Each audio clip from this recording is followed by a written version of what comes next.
Welcome back to Kansas City. My name is still Tom Stein Jr. and today we're talking about something that is unique to the small group space. It is important to us and it is important to your clients and how you can accurately price their plans for their future so that you have the best retention, the happiest clients, and the most refunds.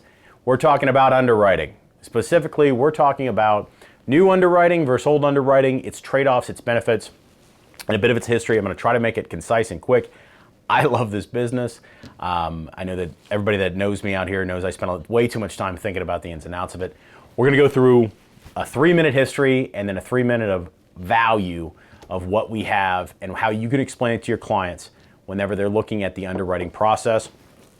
In self-funding, generally there are 3 types of underwriting. You have claims, historical, financial, and that's for larger groups.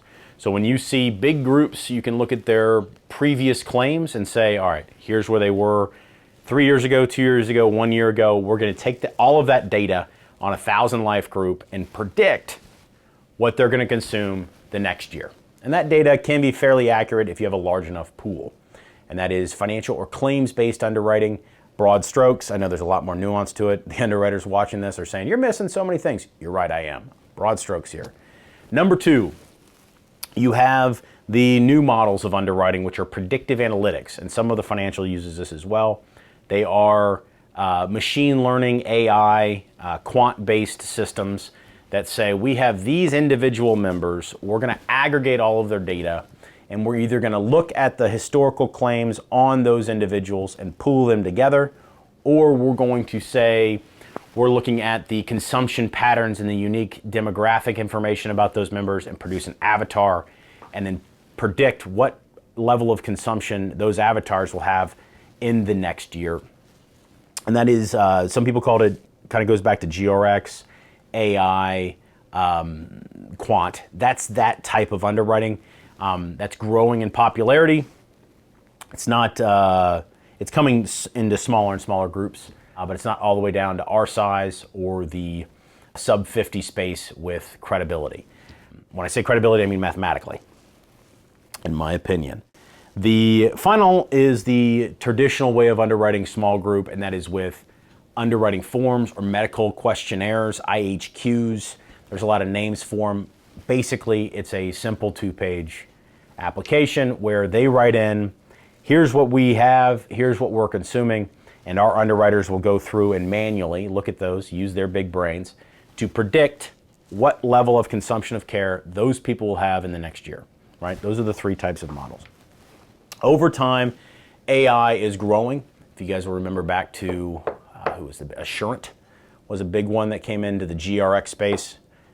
They were kind of bleeding edge. They lost a couple $100 million on that, if memory serves.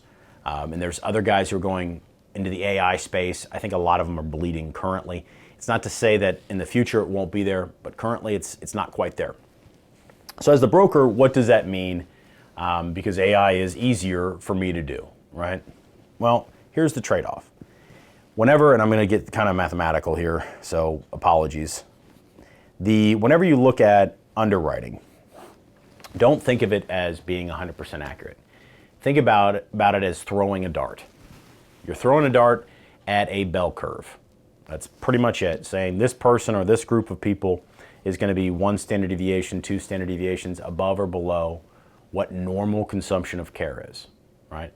The more accurate your underwriting, the tighter that dart, right? You're not throwing a 0.062 standard deviation from the mean. You're throwing one that is 1/10 above, 1/10 below, or 2/10 of a standard deviation wide. And I'm giving that as an example. And I know I'm nerdy here. With manual underwriting, those darts are tighter. They are more accurate than they currently are, as I understand it, with AI.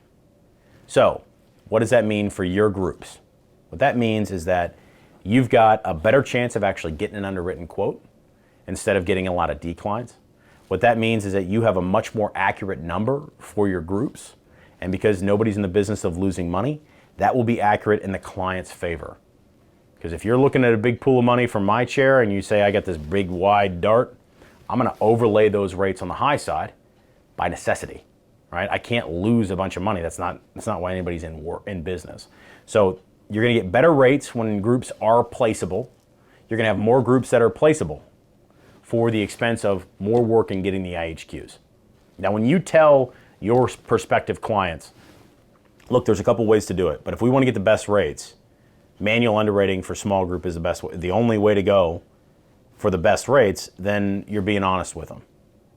Is it a little bit more work? Yeah, absolutely. Is doing the extra work up front better for the client long term because renewals are based on where you're starting? Yeah, of course. It pays in spades long term, and like everything at ATA, the 100% refunds are client retention. We do it so we bring a client once to us and they stay with us for years. We've done it that way forever. It works pretty darn well, and for you brokers, when you're wanting to grow, it's always good to not have to resell every single group. It's always better to be able to renew them and expand. Hope that makes sense. That's a bit of history of the underwriting space and where we currently are. Again, 3 different models. There's the old way, which ATA does, a bit more work, a lot more accuracy. And if you need help with something else, you let us know. Again, my name's Tom Stein Jr. We are 100% level funded at American Trust Administrators. We'll see you out there. All right, bye-bye.